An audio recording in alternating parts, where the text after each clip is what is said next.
and it will be held in Rimaflo, which is a worker recuperated enterprise in Italy, in early 2019.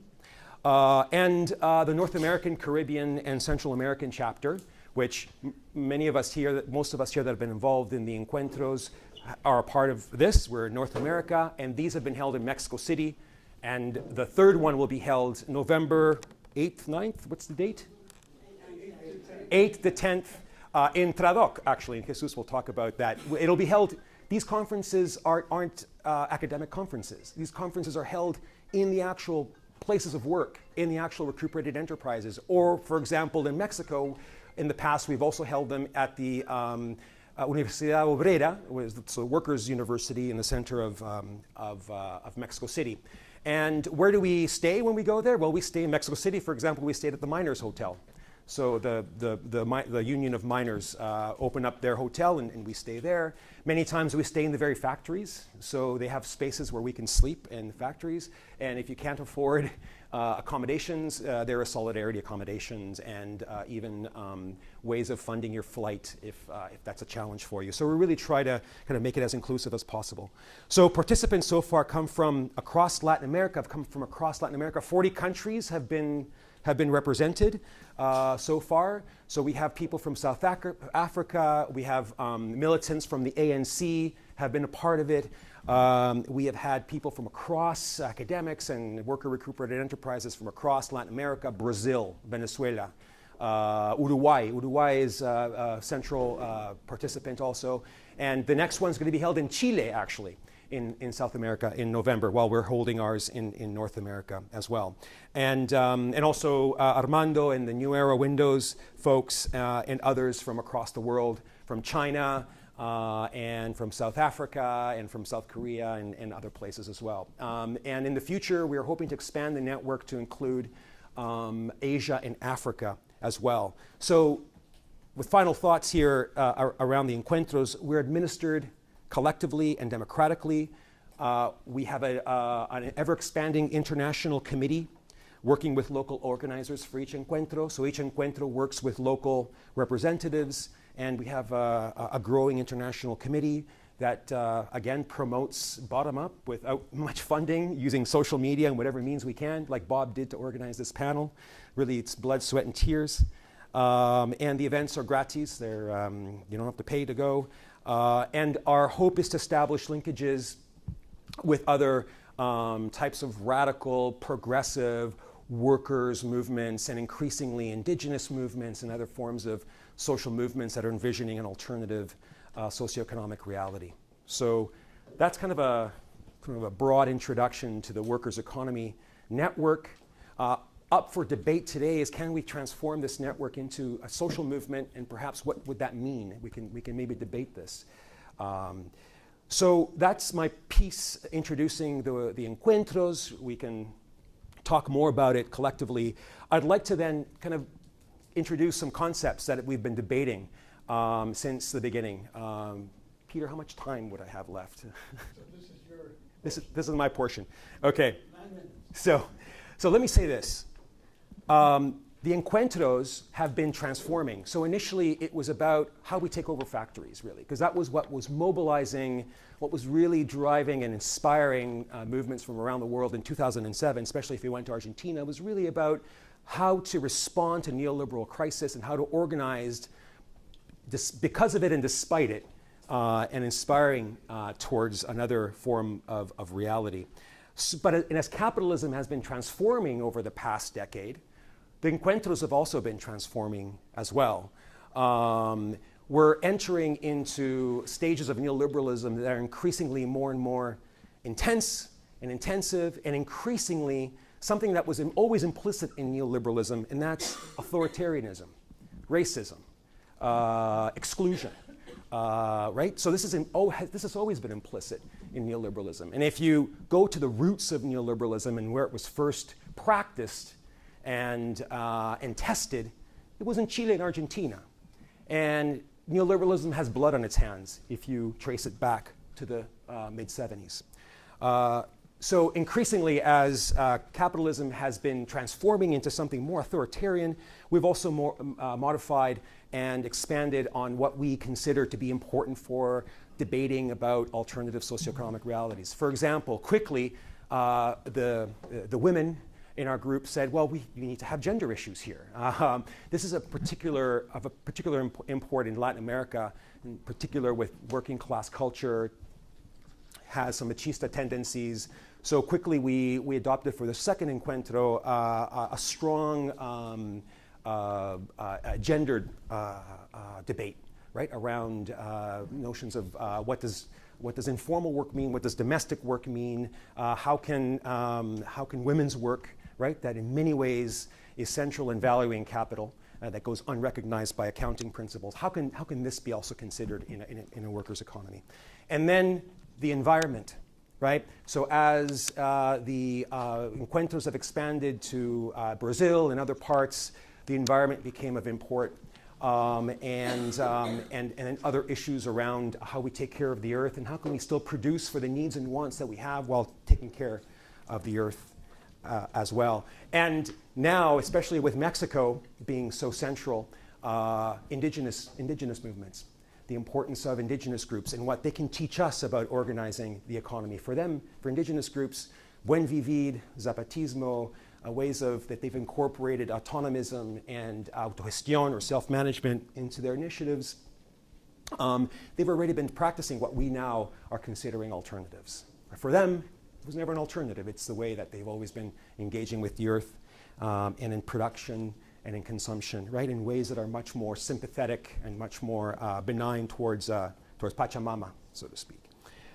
So that's how the encuentros have been emerging. And when we want to consider an alternative economy, we need to consider three things. We could debate this, right? We have to consider how can we recuperate and convert, transform the means of production into something more democratic, right, into something that doesn't extract surplus value for capital, but rather creates social wealth for all, right? So the means of production is important.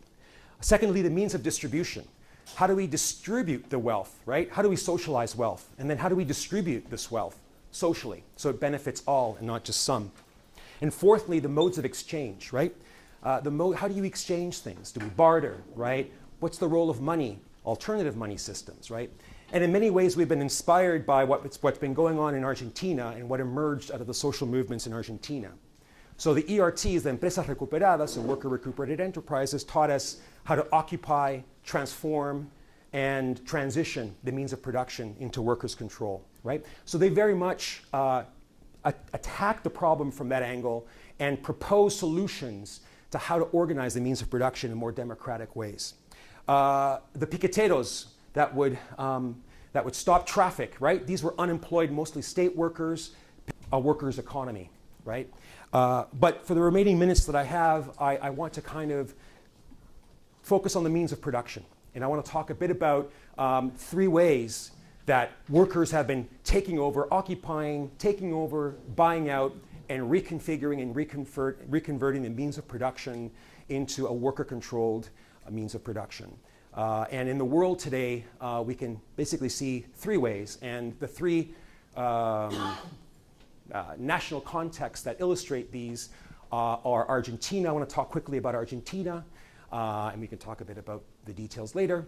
I want to talk about Italy in a slightly different way of doing it, and then briefly mention Venezuela and Cuba, and increasingly Rojava as a potential third model of reclaiming the means of production for workers and the workers' economy.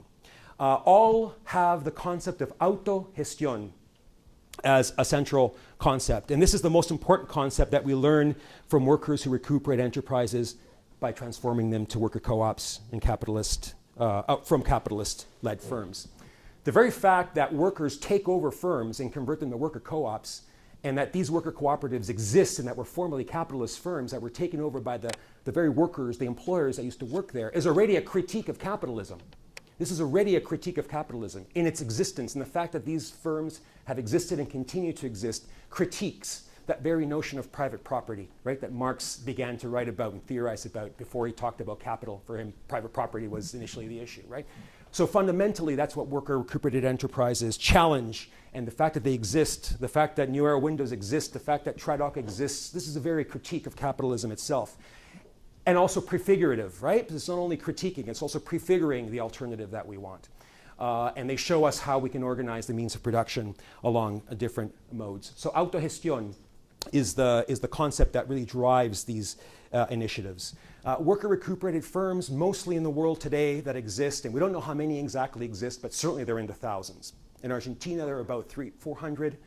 In Venezuela, it's complicated because the communal councils and socialist production units and other modes of organizing have kind of transcended. The state has contributed much in Venezuela to helping workers create worker co-ops. In Brazil, there's about 70 that we know of. In Uruguay, there's about 50, and so on. So in the world, there's thousands, right?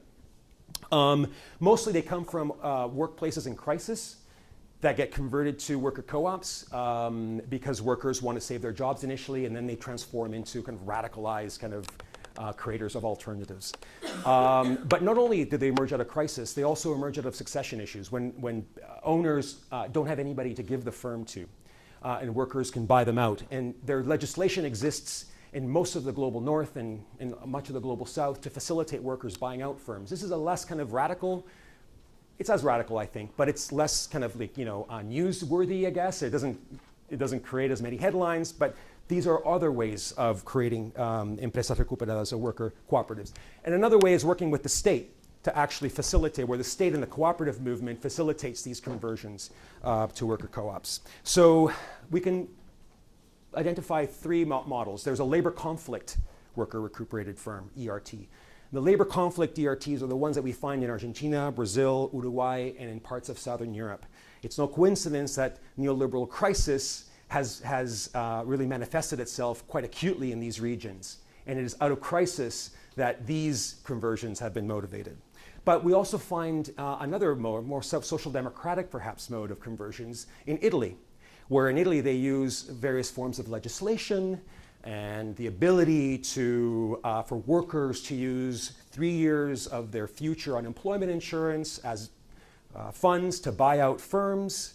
Also, the cooperative sector contributes, because all cooperatives in Italy have to contribute 3% of their net revenues to the cooperative movement, which then goes to creating new co-ops. And in Italy, I was involved in a study that ended in about 2017, and the report is out. There's about 300 of these empresas recuperate, or worker recuperated enterprises, using the Legge Marcora model. There's a piece of legislation that facilitates these conversions in Italy. France and Spain have similar models, and in ways Quebec as well. And then lastly, I'll end here. Lastly, we have what I call, perhaps, this is probably not a perfect way of conceptualizing them, but a third model of ERTs, or more of negotiated or perhaps partial ERTs.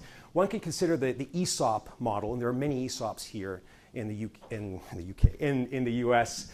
How many? About 7,000 ESOPs in the US, right? So this is a way that workers can own shares in a firm, but it's partial because workers don't have a say in the firm.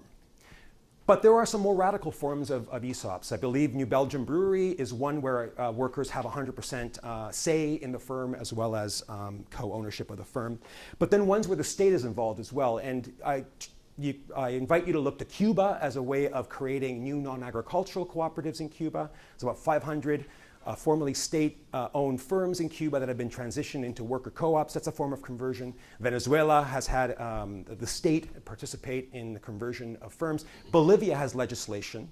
It's called the legislation on social enterprises that facilitates the conversion of firms as well. And there are other models like that that bring in the state in a way. And we can debate what the role of the state would be in a workers' economy. But these are three models that we can find around the world. What they do is they seize on the cooperative advantage, right? That implicitly, to quote Ian McPherson, a Canadian historian of cooperatives, in co-ops or in worker-run firms, there's an associative intelligence that gets mobilized, right? It's the intelligence of a collective, of an association that gets mobilized, right? And it's no coincidence that studies are finding increasingly that co-ops are more resilient during times of economic crisis, right? Co-ops maximize the intrinsic motivators of workers that live in the communities where they work, rather than the extrinsic motivators of just the pursuit of profit. And they create more democratic workplaces, and more democratic workplaces create more secure workplaces and more secure jobs, right? So just some of the concepts that we've been debating over the past decade, and we continue to debate some concepts to introduce to you today, and I think I've said enough, so I'll pass it on to the next.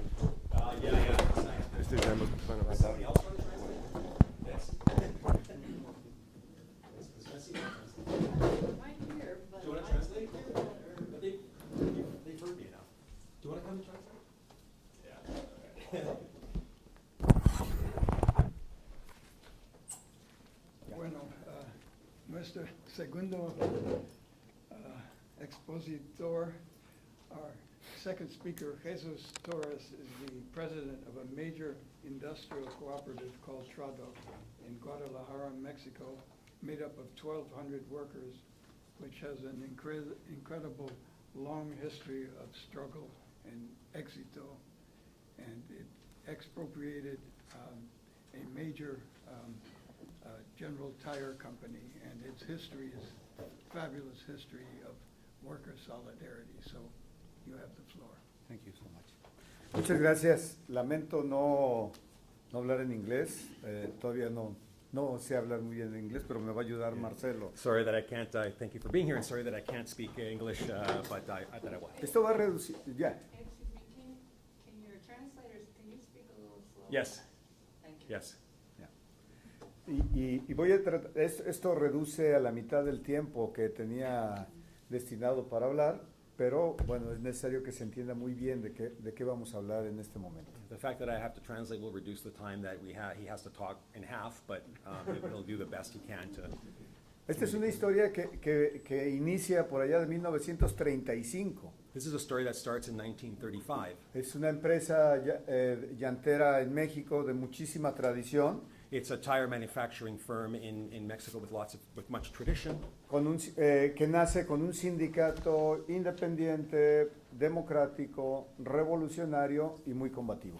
That emerges from an independent, democratic, and revolutionary and very combative union.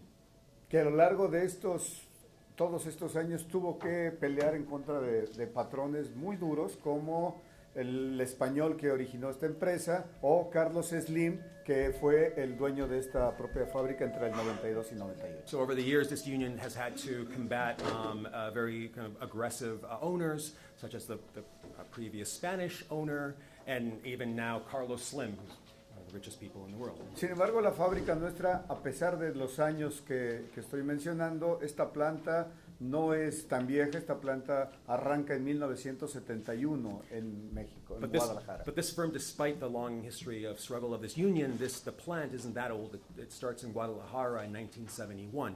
Y entonces la historia a la que me voy a referir abarca precisamente la época moderna de la historia de nuestro sindicato. And so the history he's about to tell also kind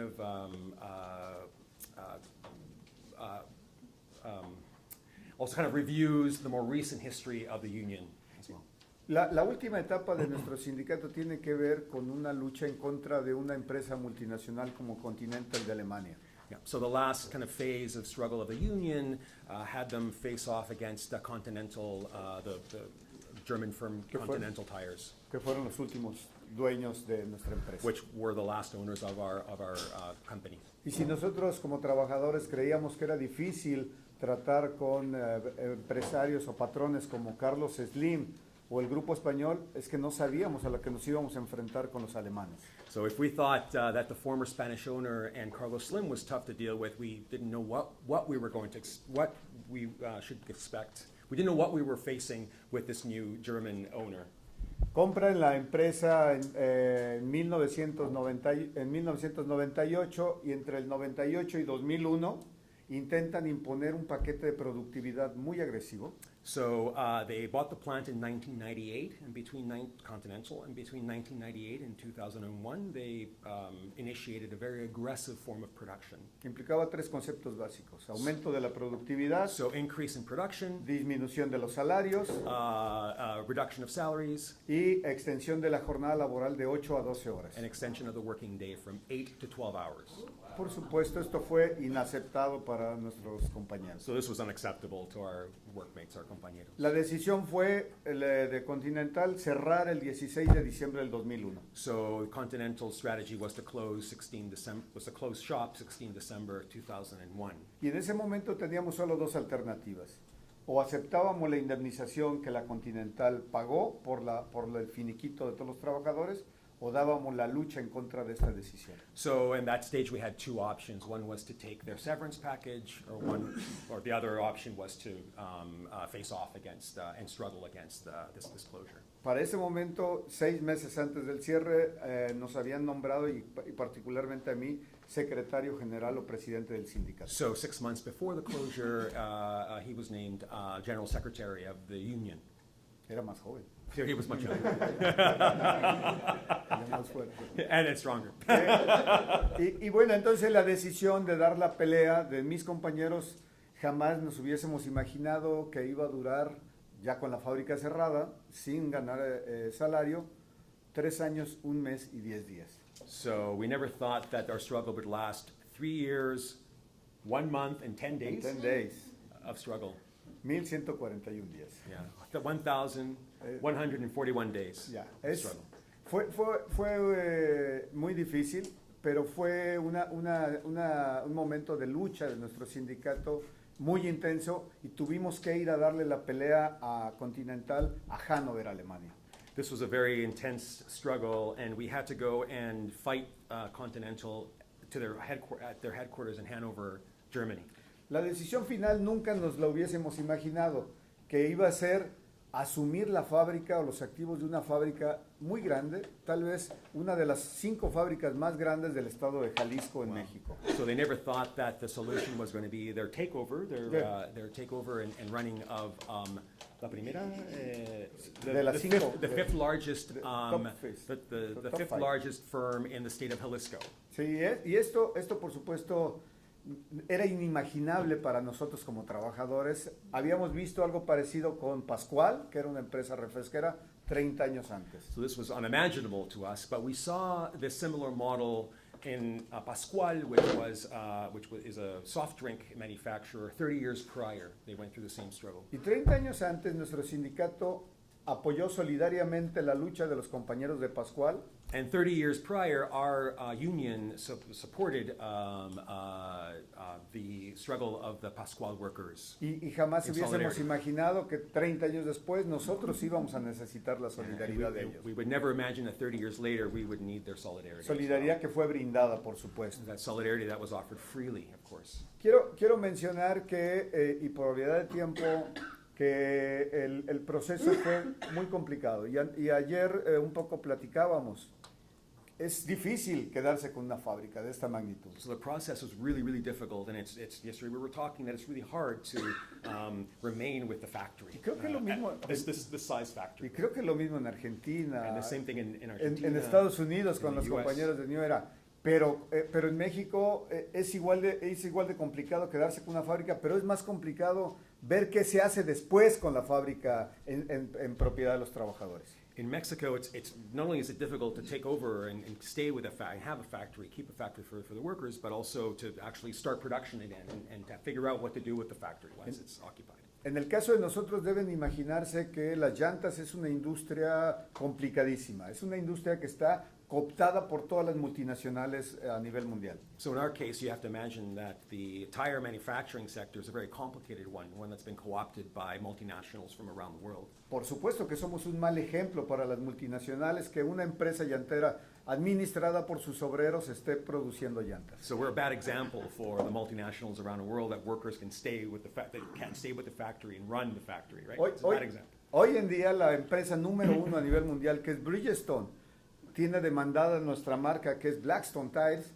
por el tema del stone. Es una cosa absurda, ilógica y So estúpida. Bridgestone, which is the largest manufacturer of tires in the world, has a case against them because they have stone in their title and the name of Blackstone is their tires. Creemos que la próxima batalla que dará Bridgestone es por quitarle el nombre a los Rolling Stone también.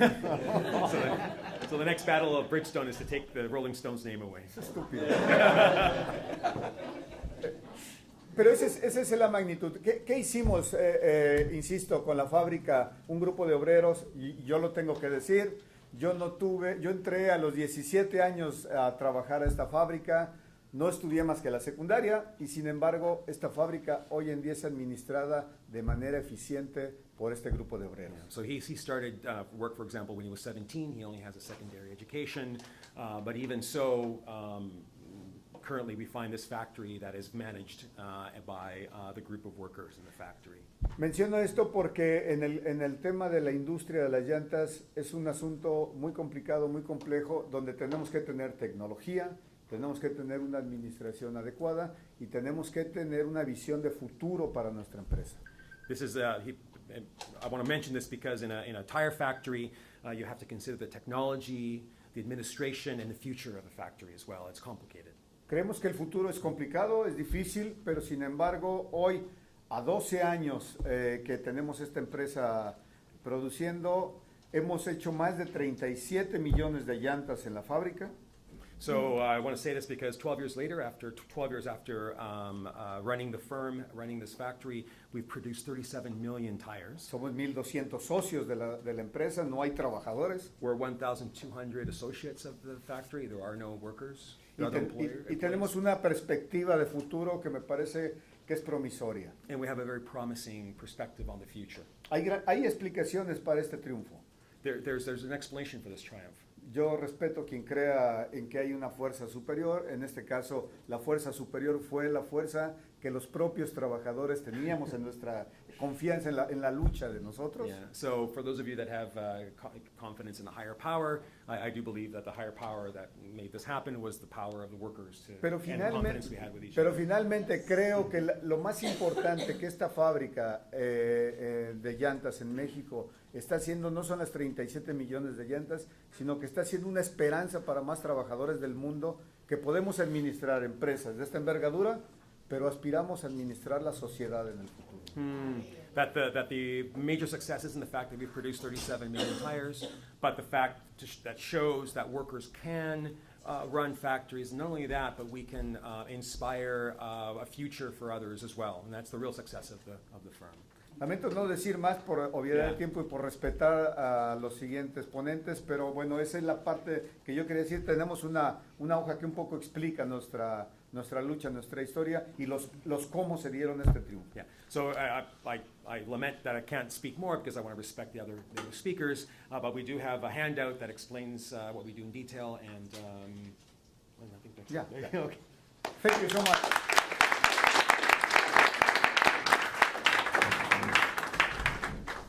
Gracias, Marcelo.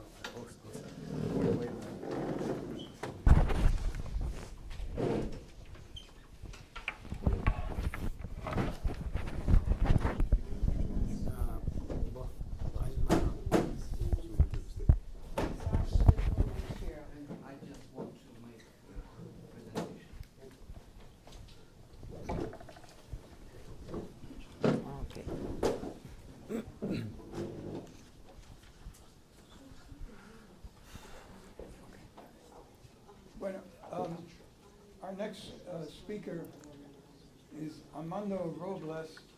He's the president and leader of the United States, our major manufacturing cooperative, the New Era Windows Cooperative in Chicago. It represents really an alternative model for worker ownership for American workers. I recall, I don't know if Armando remembers, but he came to New York, I think it was in 2008 or 2009. He spoke at the Judson Church, and afterwards we were at a pizzeria, and I mentioned to him the Empresas Recuperadas movement in Argentina, and he expressed a lot of interest. And after that, he connected with the Workers' World, with Brendan Martin, and things took off. including of course, the electrical workers union.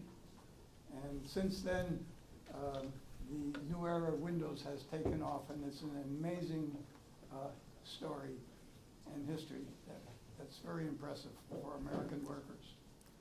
Armando. Good evening, everybody. As he mentioned, my name is Armando Robles. I came and I bring solidarity greetings for everyone here in this forum. Buenos días, buenas tardes a todos, compañeros y compañeras. Como él menciona, mi nombre es Armando Robles y es un placer para mí estar en este forum. Quiero darles un poco de historia, también quiero hablar un poco de lo que está pasando actualmente en Nueva Era. Nosotros venimos de una lucha de dos ocupaciones de nuestro lugar de trabajo. We came from two occupations of our workplace, and I would like to explain a little bit of a story, but more than anything, given an update about what is actually happening in New Era. Nosotros en 2001 perdimos una huelga y fuimos vendidos por el sindicato charro que teníamos en aquel entonces.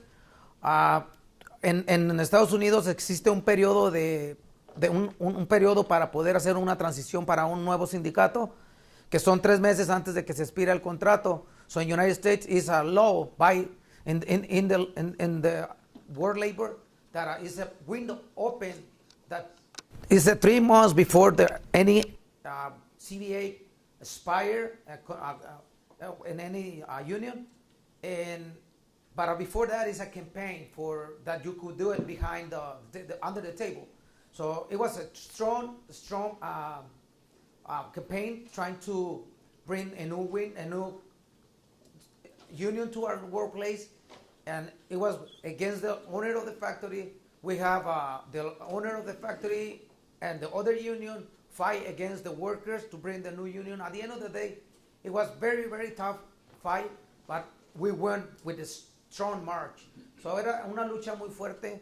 Al final de 8 meses de lucha en contra del patrón, logramos traer a UE un sindicato de lucha que es de base, y logramos empezar, aprendimos a negociar nuestros propios contratos, aprendimos a pelear quejas, aprendimos a representar a los trabajadores con coraje, porque era una organización de trabajadores dentro de la empresa, que éramos los mismos trabajadores los que nos representábamos. UE teach us how to represent ourselves, and how to fight against the owners, we learn how to negotiate contracts. We negotiated 3 contracts from 2004 to 2008 with UE and then the company. We learned how to fight a grievance, and all this acknowledgement concluded 2 planned occupations, one in 2008 and the last one in 2012. That one concluded with a strong fight to force the factory owner to sell the company to the workers. So este conocimiento lo transformamos en una lucha tan fuerte que aprendimos desde cómo hacer contratos, pelear quejas, defender a los trabajadores con justicia, que terminó en 2 ocupaciones, una en 2008 y otra en 2012, en la cual también fue una lucha para forzar al dueño de del segundo dueño a vender la fábrica a los trabajadores. Actualmente tenemos la fábrica, somos 14 socios, somos 24 en total, en los cuales hay trabajadores. So we are 24 people in the factory actually. We got sales people, we got some workers, and we are 14 owners. And our bylaws, we have we are obligated to provide the workers to be ownerships also, but this is not obligatory. This is at their own if they want to join us, but it's in our bylaws. So actually, we have like 2 more adding to our membership. The company has right now the good situation. We start every single year in the winter. We pass by one thing we call the low season, that almost kills us every single year. We lower our wages because we work by windows. We lower our wages because in Chicago the winter is very, very extremely, and our wages go almost to $3 an hour on winter. But in the fall, spring, fall, and autumn, we reach almost the $17 an hour. So it's a balance of that. But we come with different tactics, with different strategies. And what we feel is going to be very good on us is like we're going to try to put in a base wages, salary, and then we're going to save money to, in the low season, could pay at least the minimum wage. Something like that we has to figure it out. We have recently just contract a new supervisor, and which is not really a supervisor. He's top than supervisors, but he was a chief steward from the UE also. He was also a worker from Republic. He never be a supervisor on Republic. He was like Lehman. He was just leading the lines, and I saw him leading with good responsibility. A group of people, brand new people in Republic, never been working in window industry, and he started making like 3 periodors the first day, and almost like 3 months he was making 45 periodors. And when I say periodors, it's a huge windows, like 8 feet by 79 inches tall, and he was teaching these people from zero to making 45 windows every single day, periodors, which is, I think in this time he could manage and produce almost like, well, the workers could produce, or the owners, we could produce 150 windows per day. The problem is the sales. And the other thing, when we started in 2012, it was a strong fight against the landlord because we rent the place. When we tried to move a factory from the old place to a new place, because the rent it was enormous, like $14 a square feet, and the original place to where we moved, which is $350 right now, and just we expired the contract, and they tried to beat us again. Now we got to start focus our fight against the landlord, because we paying almost $16,000 every month, just in rent. And he sent a new contract, new contract proposal. It's gonna be $24,000 the first year, $26,000 the second. Almost, it's 5 years contract. At the end of the 5 years contract, we wanna be around $31,000 every single month. That's gonna kill us. So this is another fight we have to do, and we prepare for that. We prepare for make the fight. If not, we have to negotiate something reasonable and try to find another place to move. Maybe talking with the government, legislators, or find any empty vacant lot or place. But we have to figure out how we're gonna success. But we're already born, and nobody's gonna kill New Era. So our fight is on pie de lucha. We are stand up, and we don't wanna put on our knees. We're gonna fight very, very strong on this situation. Like I said, in 2013, our sales being like $200,000. 2014, it was like $500,000. 2015, 930, and last year we been in 1.7 million. So each time our sales go more than the double, and this don't gonna be the exception. We're very, very focused. I don't want to say everything is like the Alicia and the Paradise, which is not. We have fights, intern fights. We have fights with some customers that they owe money to us.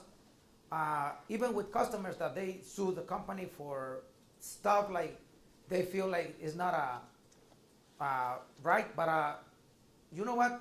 It's part of the life, daily life, and we survive and we continue to make the fight, and we love this. And since the beginning of the new era, we got one thing on mind. It's gonna be for the benefit of our families, and it's our focus. So even though we put a supervisor, and so many people say, "Oh, the co-op doesn't have to have a supervisors," you know what? I see so many things happen, and we don't organize ourselves. So we need someone like don't work at all in production, but being focused where is the missing spot to organize. And instead of calling supervisors, I would like to call like an organizer that see each part, deficiencies, and move people around. If we need to hire people, I mean, he could have the ability to hire and see where we could put the people. And the idea is, the main goal is businesses. I mean, we are the first recuperate in the United States. We are maybe the second or third plant occupations after the 37 from Ford and Flint, Michigan. And we never thought we were going to be the owners. As my brother Chuy Jesus Torres mentioned, we met each other on labor notes before we think being in a co-op. There was a co-op members. There was the owners of the workplace. And we've been working just on Republic as a traditional work. And we meet and we have pretty good talk, and we learn so many things. And as a solidarity thing, I feel very proud to give a gift to him from my backpack. I got like a 1 minute, maybe less, but let me see, where is my backpack? Right there. And you could continue with the program. Un minuto más. I believe this is mine. And even though it's used and whatever, but it's the significance of what it is. A New Era t-shirt.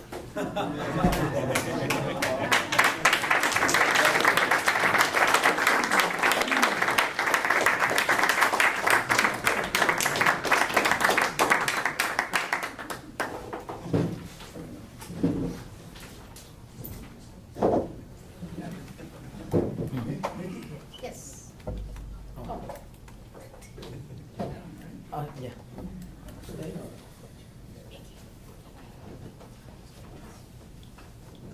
Beautiful. I'm very proud. I was worried, don't fit you. That's beautiful.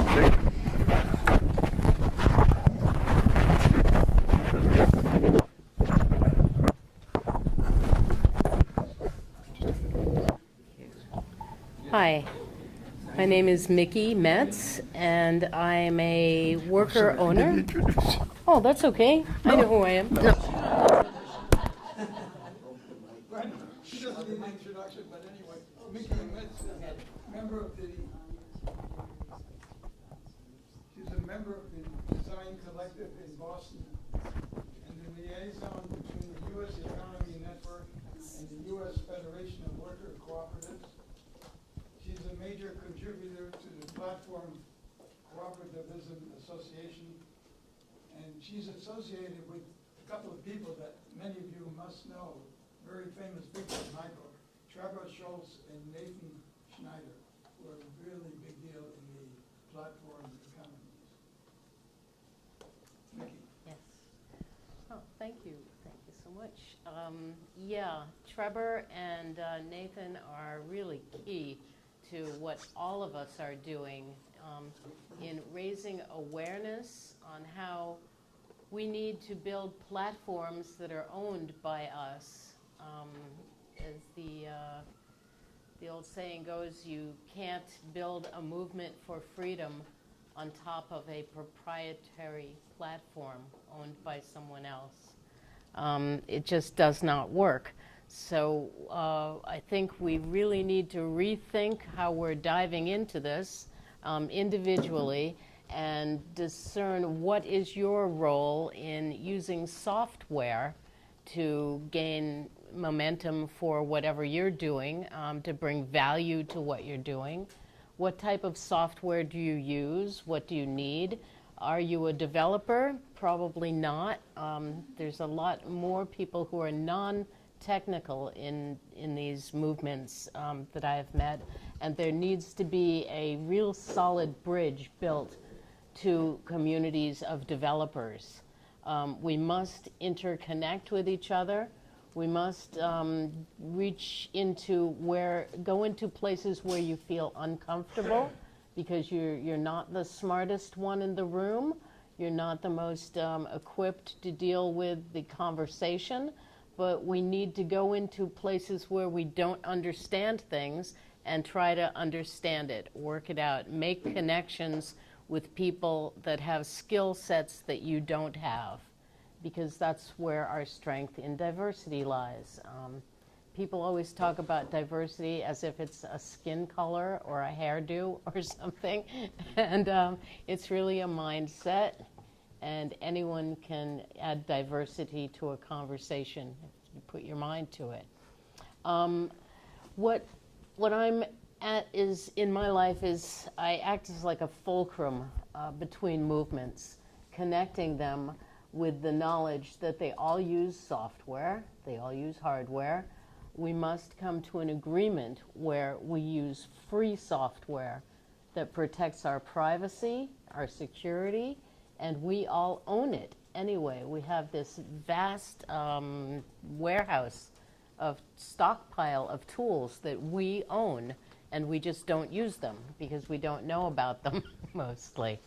So awareness is the key. If you're not a developer, there's a lot you can do by just raising awareness to people that there are free tools to use. There are now colonies of people just building these tools.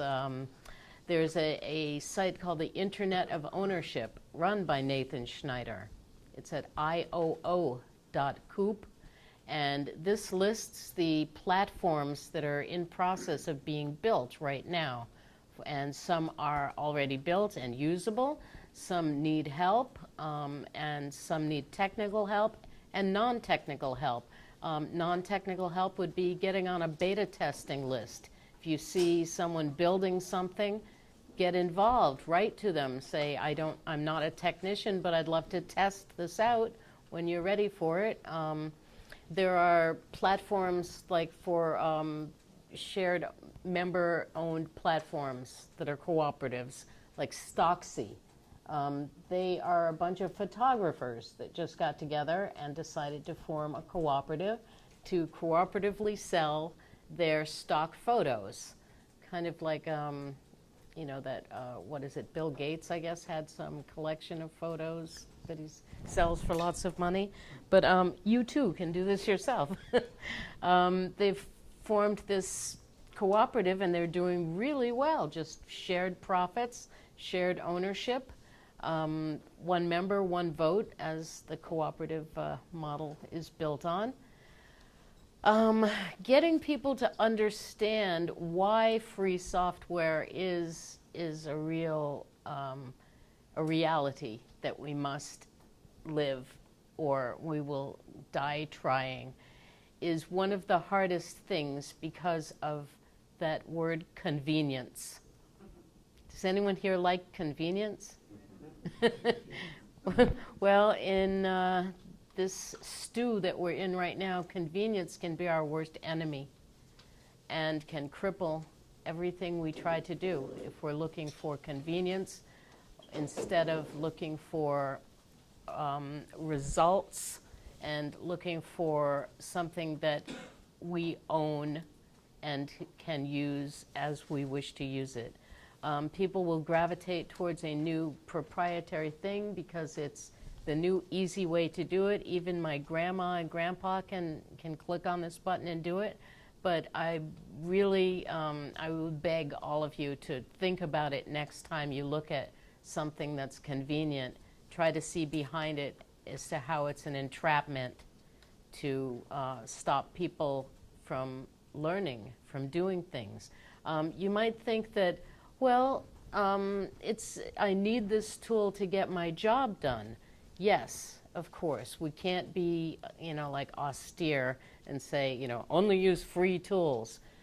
But I feel it's our duty when we use a proprietary solution, because there is no other option, it's our duty to speak up about it and really just, even out loud, wherever you are, gee, I wish there was an alternative to this horrible thing I'm using because it's proprietary.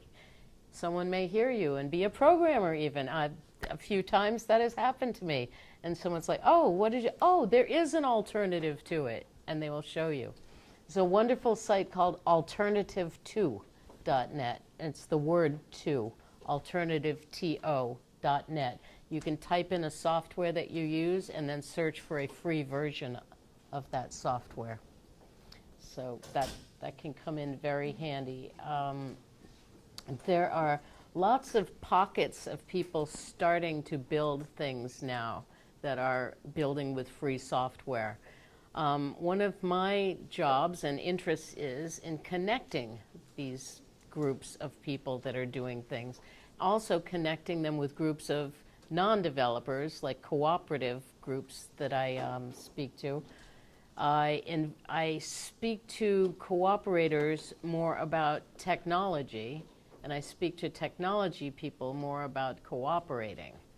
And it's kind of like you have to work it in slowly because you're really above everyone's head when you're talking about something. I go into a room of technologists. I know about cooperatives. Most of them don't. They know about the hierarchy capitalist model where they're kept in a cube and they're working on something like a task rabbit, only they're making a lot more money than a task rabbit would. But these worlds are kind of occluded. So if you guys can take that and maybe go to it, look in your local, activities, what's going on that's an event that you wouldn't normally go to because you don't knit, or you don't, or you don't do quantum physics. But that's the most important thing I could tell you, I guess. Go to a room where it's uncomfortable, meet some people playing bingo perhaps, and enlighten them about freedom, free software. The Free Software Foundation has a website. It's at fsf.org. And there are groups, I'm on the leadership committee of the May 1st, which is an organization based in North America and Mexico.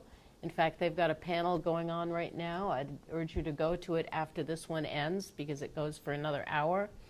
And it's about raising awareness, again, about free tools.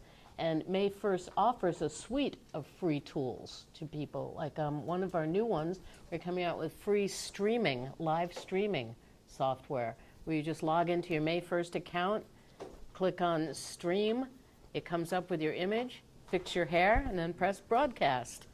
And it's as simple as that. We like to give free tools to the community and let them spread the word about it. And this one's really catching on. It was just released a couple of weeks ago. And that's at may1st.org. So it's like $25 a year for membership. And you get access to all of these free tools, like the live streaming. They also have a suite of tools called Nextcloud. Anyone use the Google services, like Google Docs and Google whatevers? Well, this replaces all of that, and it's all free software. You can do files, shared documents, things like that. They have it's all hidden, unfortunately, because we don't have giant budgets to have a billboard up there and it says, the latest cutting edge, blah, blah, blah. But we do have it. So in my last minute, Nextcloud? Nextcloud, yes. There are also things like Mastodon. Has anyone heard of Mastodon? It's a social media that you can own. For as little as $1 a month, you can own a piece of it. There are instances of Mastodon. I belong to one called social.coop, and it's kind of like an intelligent Twitter. Yes? Can I ask a question? Do you ever confront a situation where maybe businesses or other corporations can use your open source products and capitalize on them? Do you ever confront that? Is that true? Well, yes, we teach. I do a lot of outreach teaching people about free tools that they can use to start or run a business, or they can transition to a free tool, like from financial tools like GNU Cash, which is free software. So yes, and we're... Yeah, I meant as a negative thing. Oh, no, you can sell free software. Can we hold on till the end? Sure. Yeah. Sure. Okay, thanks a lot. You're welcome. All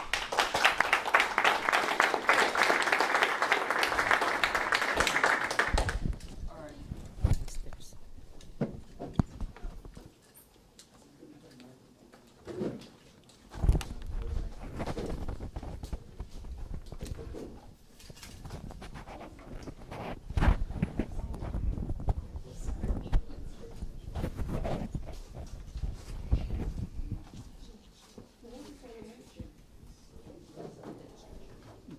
Can we switch off a little bit light?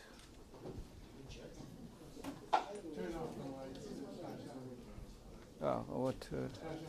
It's here.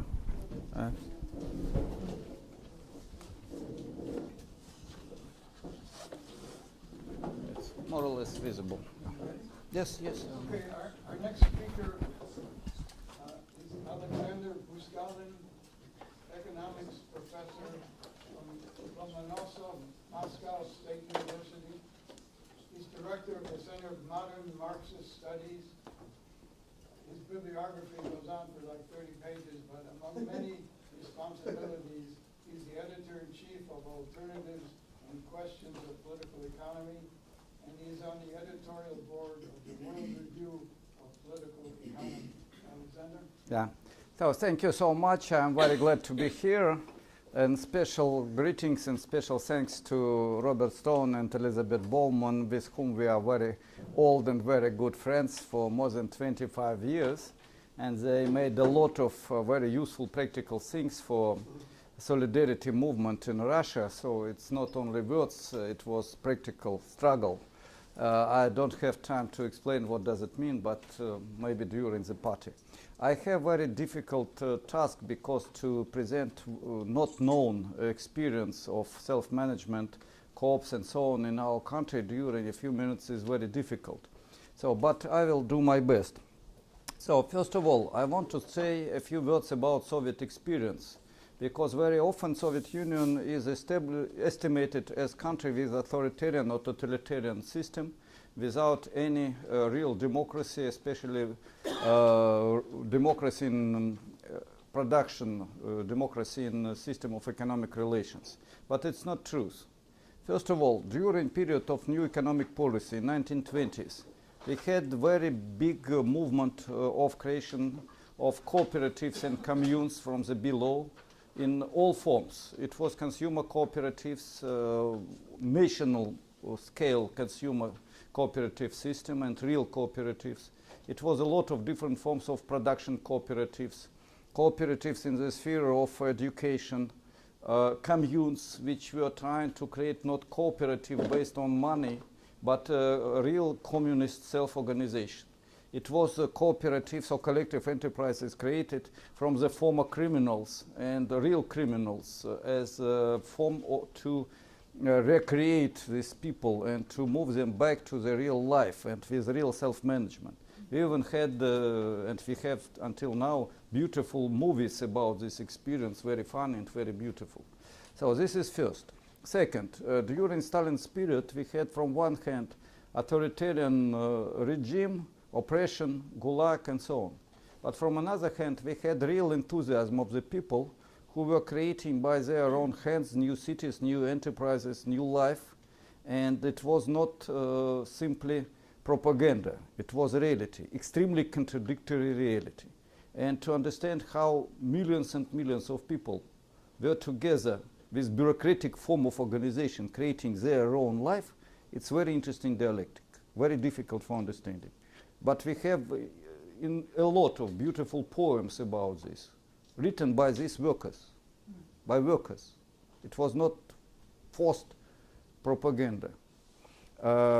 In Khrushchev spring 1960s, we had a rebirth of self-management in science, education, and democratization, not big, but a little bit. And it was a very interesting result, so-called movement for communist labor and communist labor teams, where we had competition between workers, but not for money, competition who will create better living conditions for workers, better productivity, higher productivity, better quality of production. And the rules was free of charge exchange of information, how to do this. So distribution of know-how was free of charge, and Communist Party was bureaucrats were responsible for the distribution of the true information, how to improve productivity, life, and so on.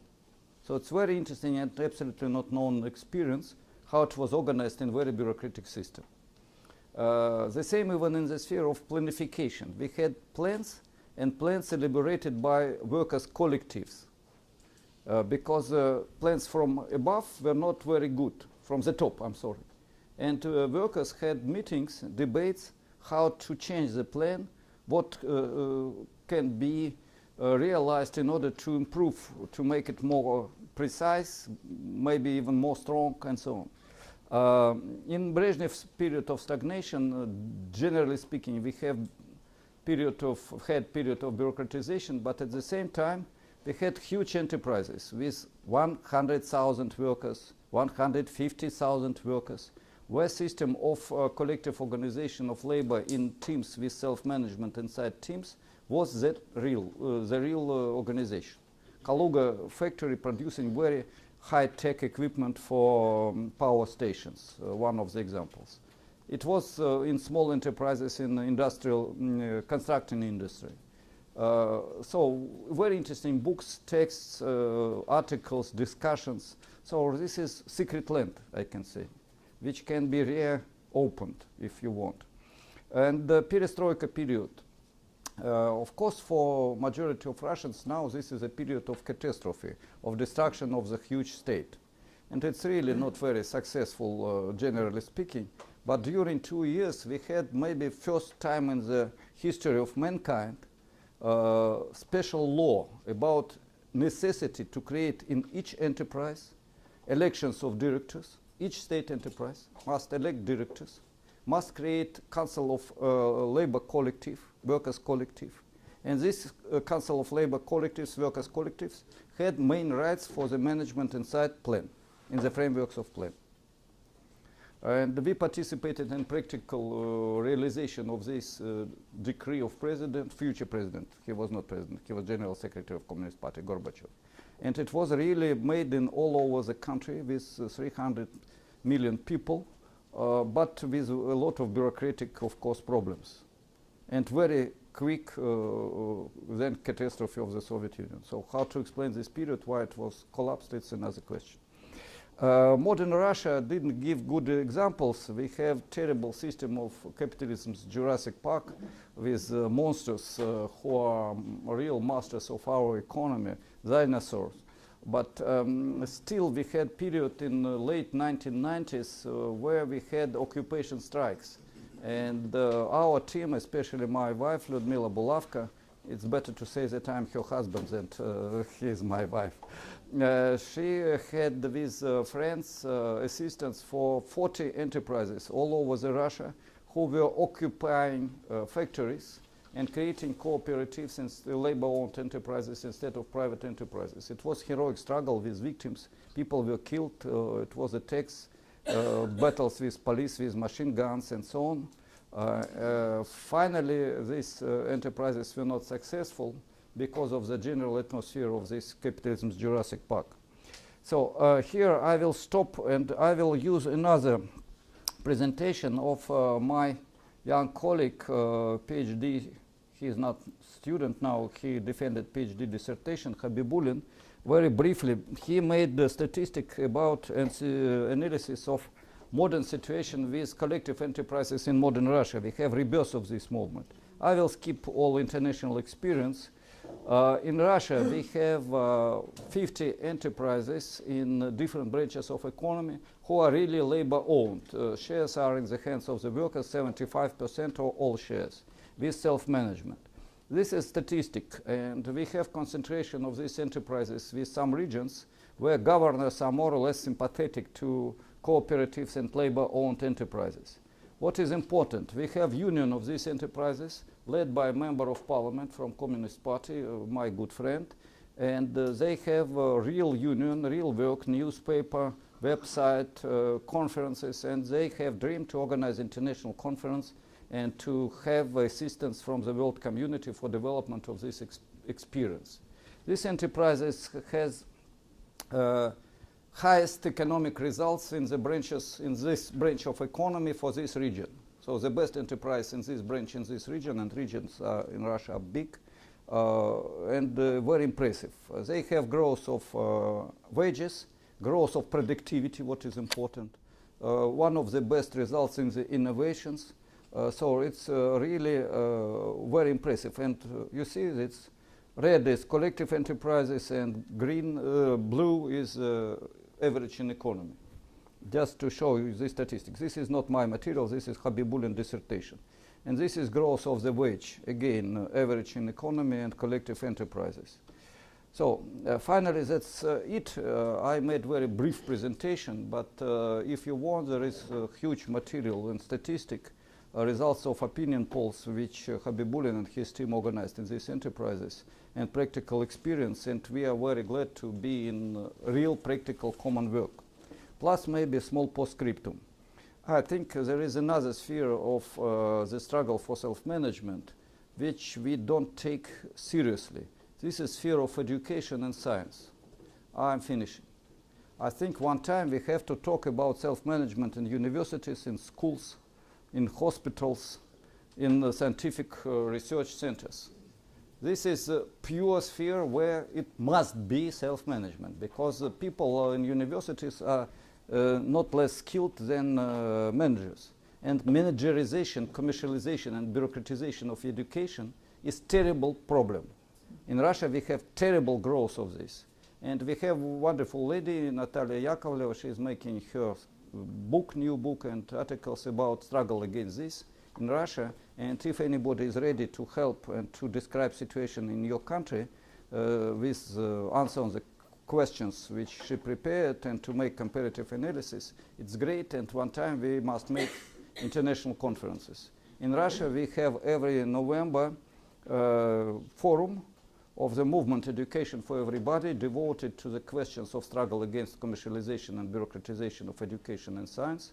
We had rallies of specialists from Academy of Science. Academicians, professors made rally in the street, protest actions.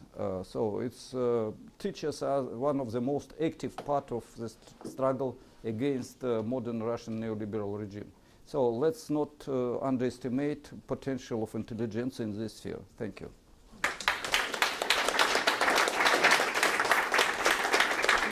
And I will write down my email for contacts. Please don't be afraid to write. We will be absolutely happy to contact, to have contact and to develop our cooperation.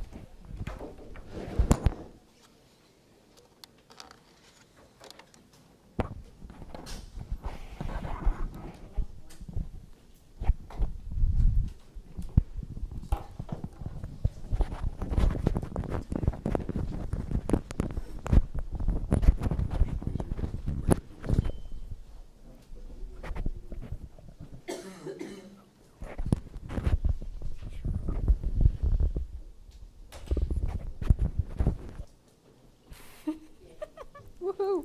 I have been plugged.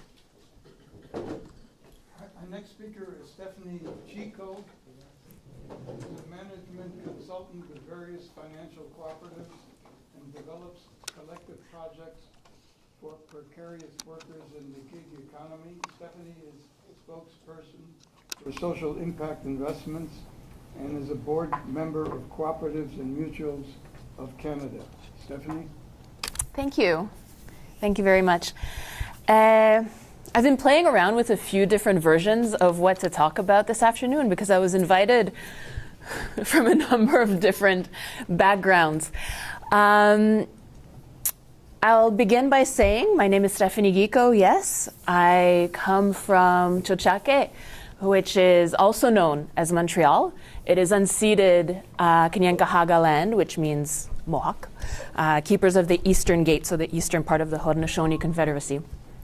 This has become an increasingly prescient part of our conversation in the social economy in Quebec for reasons that I'll keep brief, because I don't want to totally burst your bubble about the social and solidarity economy in Quebec or the co-op movement in Quebec, which is very beautiful and very porteur, very inspiring for other people around the world. But I'll mention this. If you keep it to the most simple version of its own territory and population, Quebec has 4 people in it. It has Native people, 14 nations of Native people, including the Inuit in the north, French people, the English, and the rest, the immigrants. And thus far, probably hailing back a couple hundred years, what you hear about the history of people taking back their businesses, reclaiming the economy as their own, is a story of the French taking back what is perceived to be their heritage from the English. I don't know who you carry with you and who is part of your past, but I'd invite you for a moment to listen to that with a Native person's ears. If you look at the history of what was taken back economically by the cooperatives, which are predominantly coming from a Catholic Francophone background, you'll look at agriculture. The first worker co-ops in our case were lumberjacks, forestry co-ops. You look at mutual aid organizations that are securing their rights to getting back their investments generally in land. And again, think of whose land that was, right? A friend recently asked me, it was a weird typo, I guess he was typing from his office in New York, I won't name him. He's like, oh, Steph, you're in town, where and when are you? Which was hilarious, because Micky and I are in very similar spaces a lot of the time. So to the where, I was like, well, I'm sitting in Park Slope. In the when, well, I'm typically in a near future. And the conversation that's happening now in Quebec, and I have to admit that I'm bringing with me the words of individuals I was on a panel with just last week, Jessica being one of them, who work far more closely than I do with the truly temporary, precarious labor of Quebec. What we're trying to do, gently, is bring all of the people who could benefit from what was built into the fold of what is. Because the people who are most aware of the power of the cooperative movement right now are its gatekeepers, are the people who have benefited from it, but don't necessarily realize that they are actually the ones who built the wall around them and aren't letting the people who can benefit from it most in. I'm speaking about Native people whose lands we are occupying, right? I was looking into this just in case I got questions. 92%, oh, there it is. 92% of the land mass of Quebec is considered crown land. It is owned by the Queen. There are only 4, what are they called? LCAs, land claim agreements, like modern day treaties in Quebec. And if I could pull up a map, or you can look it up, it's super interesting website, nativeland.ca, which covers all of Turtle Island. See whose land you're on and whether or not there's a treaty and if the land was ceded or not, right? So yes, bring people, Native people, who, for the record, are fairly cooperativistic, right? And bring people who are increasingly migrating with precarious statuses or excluded from the economy to own the labor that they are actually producing as full active participants in the Quebec economy. Be that increasingly contract workers, increasingly gig workers, people in factories who are being brought in as temporary labor, who are contract workers, not unionized. And the union, on the panel I was on, there was union members and union folks in the room. They're like, oh God, it's true, our unions look nothing like the population of Quebec. We need to start thinking that way and bring them into the fold and understanding, one, that yes, you can own your labor, you can have control over your labor. That is a privilege that you're entitled to. It's already a pretty big step to just think of that. But thinking of the near future and the perhaps present future, in a context where the means of production are increasingly intangible, what is worth owning and controlling? No knock on my colleagues here, but factories are one thing, things are being produced in another way in exchange for labor, what is worth owning in a co-op anymore? Right? What does the Uber driver who wants to organize the next Uber that is owned collectively actually own? Think about it. I was like part of the dev team, not that dev team, the human dev team at Up and Go. And we're like, so what are we owning? IP? You can't own IP? I don't think so. Do we own our data? Or I hope we own our data. The future for workers is going to be pretty interesting, and that's the kind of work I'm looking into as a future workers' economy. How much time do I have? 2 minutes. 2 minutes. Let's turn it back to you. As we probably, Sean, you're here. After that, I assume we're going into question. Let's take the next 2 minutes for you to take a breather, and I'll ask you one question. What does an economy that serves you and which you serve equally, so with reciprocity?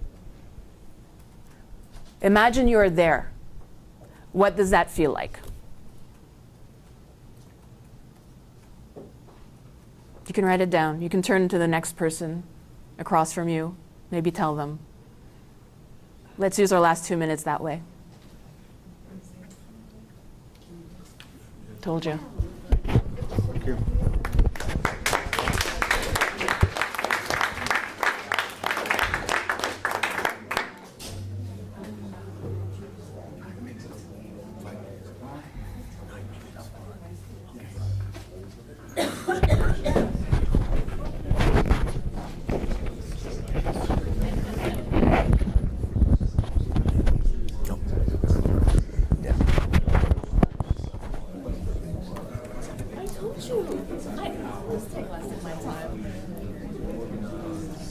Our next speaker is Sean Smith.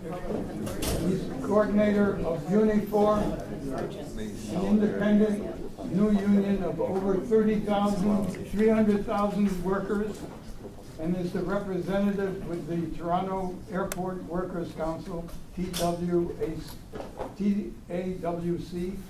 that fights on behalf of Toronto Airport's 50,000 workers, irrespective of employers or its 6 unions. It's a marvelous story. I heard it this morning at another panel. It's an incredible history.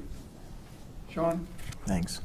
Well, hi everyone. I want to pick up on what Marcelo talked about the encuentros at the beginning, because that's kind of where our story becomes more interesting, because I've been working at Toronto Airport for over 33 years, and as airline workers, as airport workers, we've been on the front edge of neoliberalism from the very beginning. When neoliberalism came, as Marcelo talked about, it started in Chile, but when it came to the north, it came to us airline workers first. The first thing Jimmy Carter did to usher in the neoliberal era in the US was deregulate the air industry in 1978.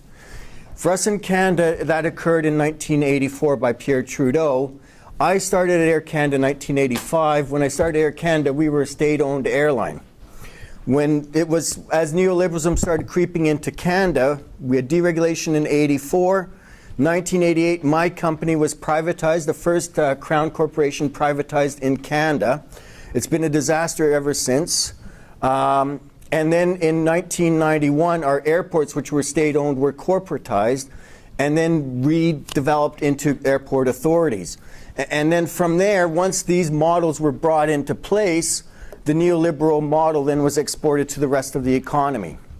So for the past 30 years, we've been fighting precarious, we've been fighting concessions, and we've been fighting a state that increasingly is contracting out its responsibilities to corporations. So where the story gets interesting is over the past 20 years, we formed solidarity pacts. But the solidarity pacts were between us as workers from different unions. If you look at, say, an airline, Air Canada as an example, you'd have multiple unions in that company. Pilots would belong to a pilot association, flight attendants would be a flight attendant, and so on by classification. And what would happen in our situation was, as the concessions would roll in, the company would play divide and conquer. They'd tell us, I'm a check-in worker, They tell us, look, we just need this from you, but you guys are okay. We're going to massacre the flight attendants, so you guys are okay. And it was just a big con, because we'd all think, oh, we're getting something better than the next victim, so we would buy into the concession agenda. And in the late 90s, we started realizing that we were being played, so we started working together and saying to the bosses, no, you have to meet with all of us at once, which in Canada was quite a revolutionary thing. If you look at the Anglo-American union model, it's we bargain as a bargaining unit with a bargaining agent, and it's nearly confined to that one business interest of those workers. So by changing it to saying now we want to talk to the corporation collectively, there's nothing in Canadian labor law that allows that. So we had that battle, but that's still within the realms of what is normal within union culture. But we still were being defeated because, sure, we have every Air Canada worker working as one, but it's one company. So all the tens of thousands of other airport workers with other companies wouldn't be part of our struggle because they're okay. It's just this one group of workers we're punishing. When I went to the first encuentro in 2007, and that's where we started hearing about the concept of your workplace as a community. My compañeros here from New Era and Blackstone talked about how they transformed their workplace, and that the workers then seized control, and that the workers now own the means of production. In Argentina, what we'd see is when the workers did that is they transformed their workplaces into community centers. And from this workplace, then the community would benefit from it. So during the day, the workers would produce. At night, the factory would turn into art lessons, or else they'd turn into English lessons or reading lessons. It's amazing. And it opened up all sorts of opportunities for us that we started seeing our interests not as workers with the same corporation, but as workers as a class. And so as we call ourselves the Pearson Air Canada Council of Unions, it started morphing after that. And we started saying, you know what, it doesn't matter if it's just Air Canada, because the workers at the next company over are suffering. Let's expand our solidarity to create an airport worker class system. And not only that, let's expand it into the communities. So we started signing solidarity pacts, not just amongst ourselves of workers from multiple companies, but with community partners. In particular, we focused on education workers and public sector workers, because they as well were on the front lines of neoliberalism, because when you read in the newspaper, it's always state workers, healthcare workers, and airline workers that are always forced into the concession agenda first. So as we expanded into the Solidarity Pact, we started transforming ourselves into a community, to the point that we don't care what company you work with, whether you're union or non-union, we act as one, we fight as one. And what we've done is we've gone to the airport authority, who basically is, the government has contracted out all the responsibility to the airport authorities to run the affairs of the state. These airport authorities have a mandate to run a safe and secure airport. So we said, you cannot run a safe and secure airport without our labor. So the airport authorities meet with our employers all the time. We said, well, your employers aren't telling us what's happening. Either you meet with us workers, or else this airport will go from labor strife to the other. We're infamous for having a lot of strikes and job actions within our world as a way to fight back. So over time, we started working with the airport authority into this concept of we are a community of 50,000 workers, 350 employers, and there's over 30,000 of us now in our workers' council. And we've been effectively, by coming as a community, by dropping our union colors, dropping our company colors, and just simply being a class of workers, we found we've been much more effective in bringing forward our demands. So through the years, we've been very effective in getting public transit. The government, we were bringing in a train to the airport, and they want to charge $29 each way to have it as an executive train, and we basically threatened to shut it down, because we said this is a people's train. The workers need this train as well as the traveling public, and it's not operating unless it's affordable. And in the end, after a whole bunch of stuff, they reduced it to the point where it's affordable. And those type of victories give us a lot of momentum and a lot of support within our co-workers. We have no budget, we have nothing but just simply goodwill. But what we've been doing as well in terms of our workplace is one group of workers go on strike, we declare solidarity strikes, and the whole airport community then agitates as one on the picket lines. And it's been a way of reimagining our work. Alexander talked about the need to bring self-management into universities, hospitals, this type of thing. Well, if you work at an airport, if you work in a university, you work in a hospital, you work in this office tower right here, there's tens of thousands of people, multi-employers, multi-unions, increasingly more and more precarious workers are coming in. So the union business model no longer applies. In the city of Toronto, over 50% of workers are now precarious workers. It's going back to piecemeal work. The union model is breaking. So that is how come we've had to transform into a community model. And a community union model is, I believe, the future path. Is because we're seeing the organized labor lose its control. And organized labor is increasingly becoming a reactive force, just simply reacting and defending their interests, which are increasingly narrow and disconnected from a precarious worker. You know, when in our situation, Air Canada, a very simple example, as we faced our concessions and the employer kept management, we use our pensions against us all the time. Either you bring in two-tier or else you lose your pensions. We'd say, won't anyone help us? Well, it turned out that over 40,000 of the workers at the airport had no pension.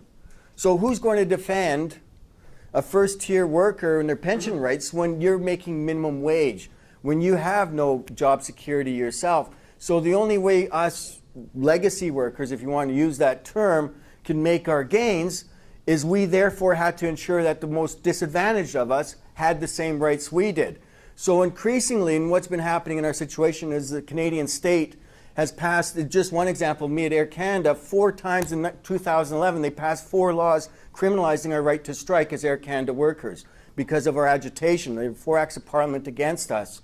And that increasingly led us to believe that collective bargaining, the grievance process, the traditional union model no longer worked. So we, from that point, transitioned to demanding, we were part of the 15 and Fairness campaign, which we call the Fight for 15. If you look at that movement here in the US, it started in the airports. I know people talk about the fast food workers, but it was actually in the airports where it's been most gained. In New York now, they're seeing a $19 minimum wage for airport workers. It's because of this concept, and it's a worldwide, and international solidarity, that's the last piece I want to talk about. The importance of international solidarity is now increasingly around the world because we're airport workers, we can travel, that's the benefit of being of us, we can travel very easily, is now increasingly you're seeing coordination between different workers around the airport workers around the world, and we're very organically driven. Is that what the workers in Manila are doing is different from us, but it's moving in the same trajectory of bringing control and eventually moving into a point where the workers will have a much more greater say into their employment as opposed to a traditional union management type relationship. So I'm hoping that as years go by, this story will continue. The challenges we face, though, is we are precarious. Every day we get another concession landing on our plate.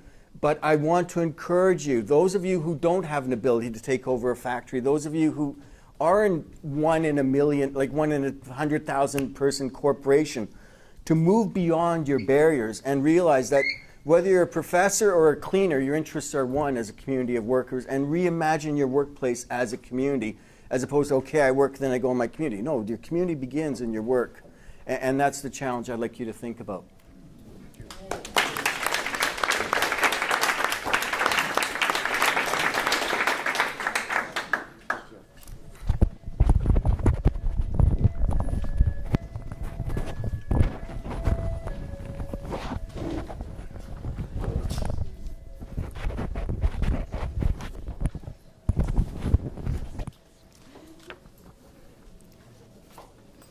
As prerogative of chair, I'd like to say a few words myself.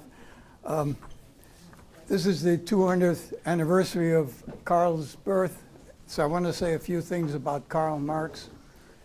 Karl Marx saw the Paris Commune of 1871 as the potential of the ascendancy of worker cooperatives writ large, but he also saw they needed the help of a captured state to carry it through.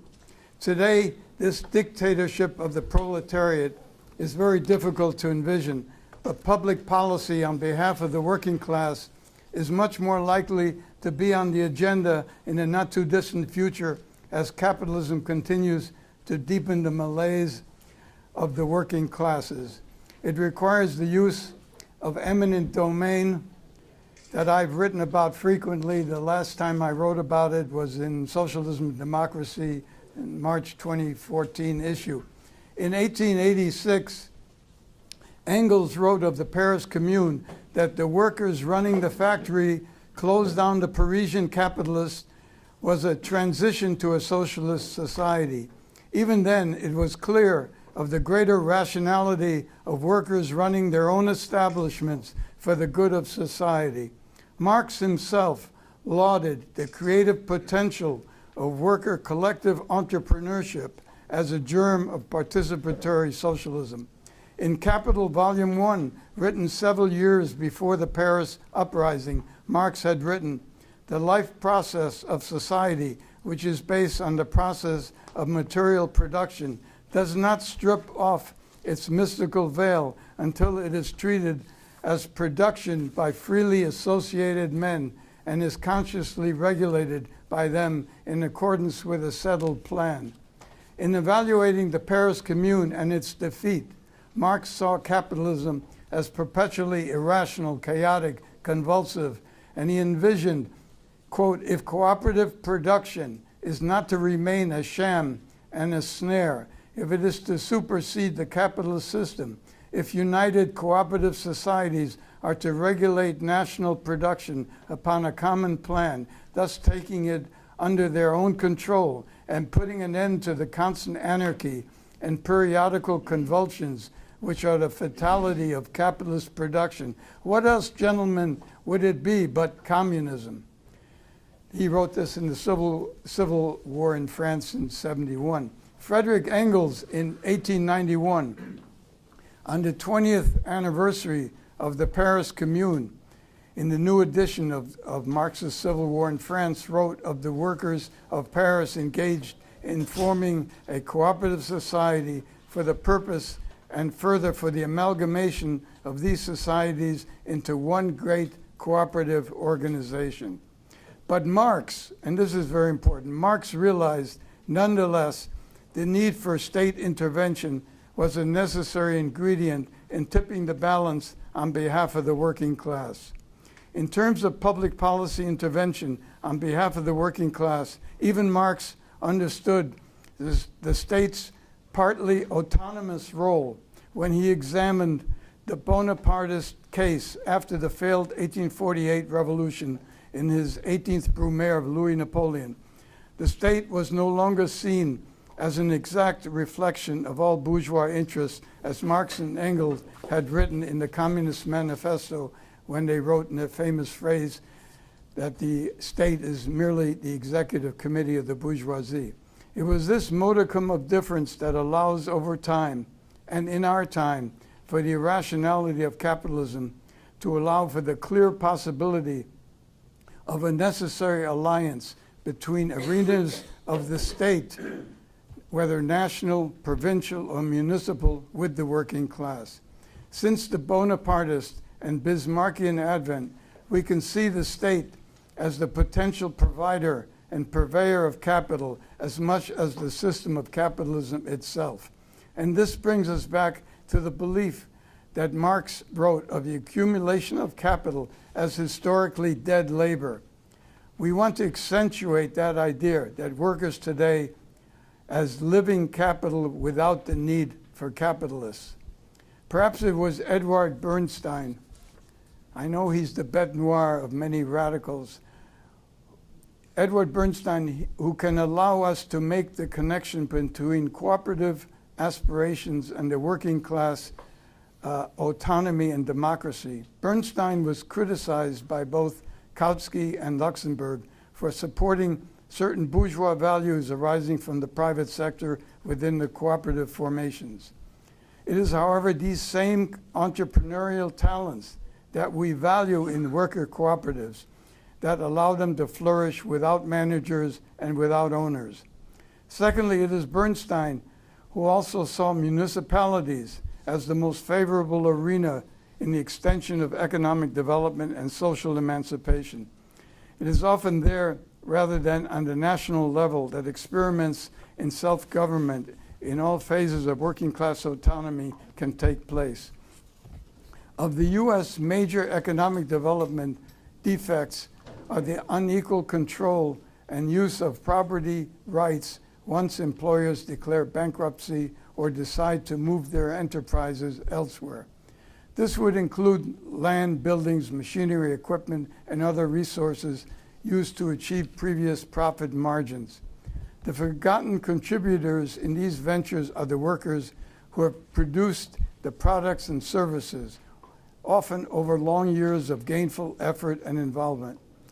The workers have contributed mightily to the accumulation of capital and cannot simply be shunted away because of the mobility of capital. Capital and labor together have a contract with society that cannot be broken unilaterally by one of the partners. Employment, taxes to the state and municipality, and other responsibilities, often from past subsidies to these employers, cannot be abnegated. The capital that has been enhanced by the workers involved cannot be allowed to disappear from the community, but must be reorganized by the workers using that same capital. Only social ownership of production can avoid the economic dislocation, injustices, and inequities that firm dislocations bring in their wake, and worker cooperatives provide a viable solution to these continuing crises in the United States. Capital needs to be socialized. An eminent domain may have to intercede to protect communities and jobs, and worker cooperatives become the best non-state-centered way to approach this challenge. And once more, looking at a comment by Marx in Volume 1 of Capital, where he said, to replace the detailed worker of today, crippled by lifelong repetition of one and the same trivial operation, and thus reduced to the mere fragment of a man, by the fully developed individual fit for a variety of labors, ready to face any change of production, and to whom the different social functions he performs are but so many modes of giving free scope to his natural and acquired powers. Thank you.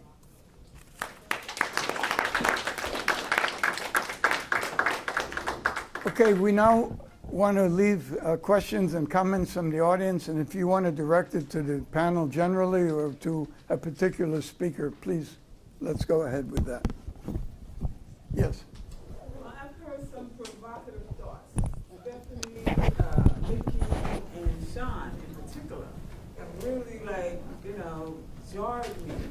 And so, in a great way, I would like for the panel to sort of run with these ideas as workers, as community, and taking a look at how workers, cooperatives might be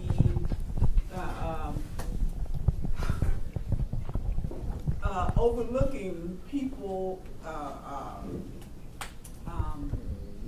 indigenous people, and how, as workers in the future, we may not even be owning anything. So those are provocative ideas to me, and I'd like the panel to address what we can do about them, what are some commonalities, and how we can benefit each other in this economy. Who would like to handle that? Sean? Armando? Anybody? Sean? I can talk first about the challenge is going to be in terms of ownership. You're right. The reason that we're moving in an advanced neoliberal state, increasingly workers are atomized. As the state it atomizes itself, making it harder and harder for anyone to have any ownership of work at all. To the point now where increasingly the old model of one worker having the same machine day after day is gone, where now it's just an army of temporary workers coming in every day, a new workforce. A big struggle we're running into is that some of the employers now are so bad at the airport, with it all being contract work, the turnover rate is 160% a year. So what happens in our situation is, as we're continually in education mode, continually organizing our own coworkers because every week there's a new workforce. So the only way you have to look at it is you have to look into a long-term view. We call it planting seeds, so we're continually educating our workers. We know that we're going to lose them. They're going to be working for another company or another contract tomorrow, but we hope that they'll have that little seed. Just as you said, a seed goes on, and as you go into your work, you start looking at that work and build their own communities in there. So the idea is wherever you are, that is your community. So start transforming your community wherever you are. And it might be a very temporary one, or it might be a permanent one, but it doesn't matter. That's your reality. Make the most of it. Anybody else? Do I need to speak into the mic? Yeah, I can bring think it. Sure. What we've been playing around with, and this is a thought that emerged actually when I was working stateside here in New York, was the kind of secondary value of being a member of a co-op. So less the ownership part, right? The transactional, what do I own that is worth a money sign. Even less, what do I control in my workplace. But a bit to Sean's point, what is possible for me by owning my workplace collectively that wouldn't be if I were working on a platform, working for an agency, or otherwise working for a boss. And I think that that's increasingly where the value is going to be. Right? So going back to the sense of community, going back to the sense of togetherness and solidarity that might not be related to labor, but that is secondary to the fact that we're together in our labor. Yeah, just leave it at that. Okay. Can I say something really quickly? Well, I didn't quite get that last bit. Okay. I'll give a brief example. Imagine a group of domestic workers who are typically only looking to their agency for a gig, and they'll line up 5 in a day and then go home. Versus 15 domestic workers who own their business together and can have each other's back if, let's assume for now I'm a domestic worker, if my kid is sick, who's going to take my gig, and we can share and find a way to make sure that I won't lose too much of my wage that day, right? Or even my job completely because I couldn't show up because my kid is sick, right? That's the community aspect. That's not owning my labor. Well, yes, it's owning my labor, but it's not by virtue of ownership. Yeah. Does that help a little? Okay. I just want to say, I want to give another dimension to the gig economy worker. What capital does is it seizes, this is from Marx, right? But I think we all kind of agree. It seizes the labor, so labor power is a commodification of the potential for people to work, to produce things, to be creative. These are fundamental human qualities. What capitalism does in the capital-labor relation and in the wage-labor contract is it seizes that. It creates the very thing that we possess bodily, it creates it into a commodity and it sells it in the market for labor, right? So we workers cede. The agreement is this. We workers say, okay, I'll cede my capacity to be creative and productive to you if you give me a living wage. And you can make money, and as long as I can eat and feed my kids, it'll be fine, right? When that labor, when those that own the means of production, right, when those that own the machines, right, are the ones that control that market, right, workers are, limited to what they can do, right? The cooperative movement emerges because of the conditions of work within these factories. The cooperative movement isn't new. It doesn't start in the it starts technically it starts in the mid-19th century. But what it really does is it kind of seizes and formalizes what people have been doing for millennia, right? We've been cooperating for millennia, right? The gig economy worker is in a particularly vulnerable position and powerful position at the same time, because the gig economy worker's hands, like his capacity, his and her capacity to produce value and to produce things is in the head mostly. And they can walk away, and when they walk away with the data, they walk away with the know-how, they walk away with the code, right? And they can recreate the conditions of work as a cooperative. It's all in the head, right? So at the same time, they're the most vulnerable. I mean, we're talking coders and platform. This is why the platform cooperative solution is so potent potentially, right? Because it's very conducive to collaborating with those that have the expertise in their heads collectively, right, to produce value collectively. But I think we have to think of all labor as code, right? All labor resides in our bodies. They're all ours first, right? So all labor is first and foremost rooted in living labor, not dead labor, living labor, right? And that's why it's very conducive to producing a workers' the production and the creation of a workers' economy is much more palatable and closer than we think, right? Yes. I'd like to get into that subject with you. It's sort of not quite a question or a comment, or maybe a comment, I don't know, but here's an example. I actually want to organize a CG artist collective in Toronto. Lots of specialists and artists of different skills.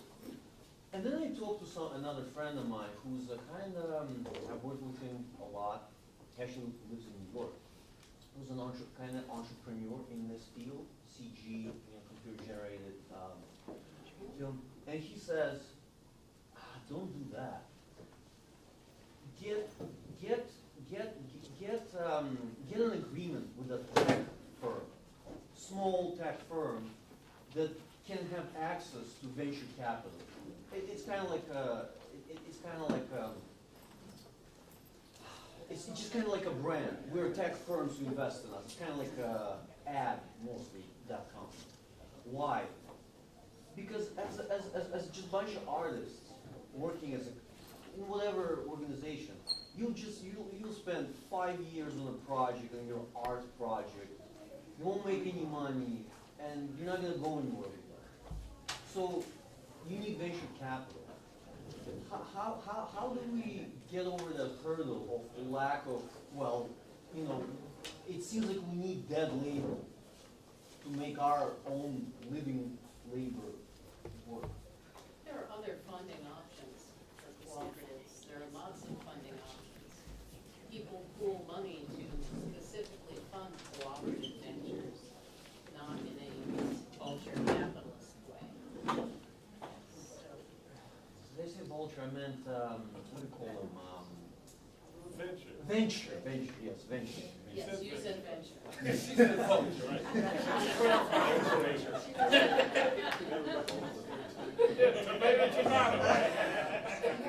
It's a mindset, and the thinking around it is very convoluted, but people who come from a capitalist background some of them have a difficulty stepping into the mindset of what is the value.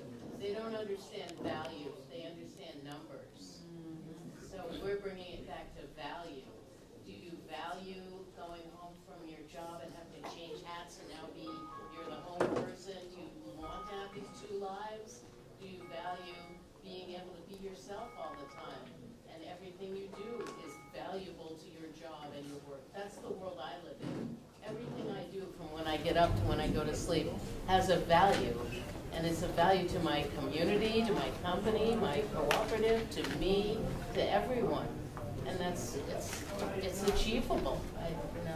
People just don't see it. We've been told it doesn't exist. She's been patiently waiting to ask a question, and that'll be the final question. Okay, this isn't even a question, but we were talking about... Oh, we're kicked out of the room. Oh, dividing, what capitalism does is divide us as workers into two people, consumer and producer, and that division is what's killing us, and making us, and co-ops can get rid of that. If you have a collective of co-ops. It's easier to see it when you know it.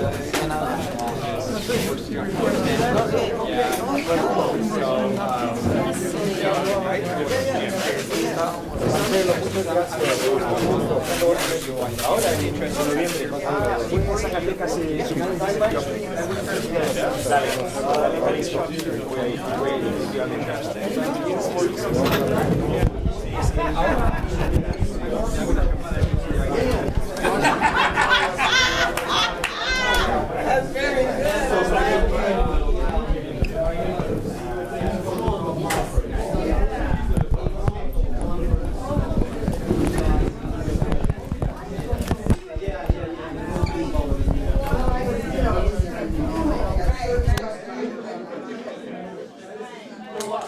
Your job is to do an official vote.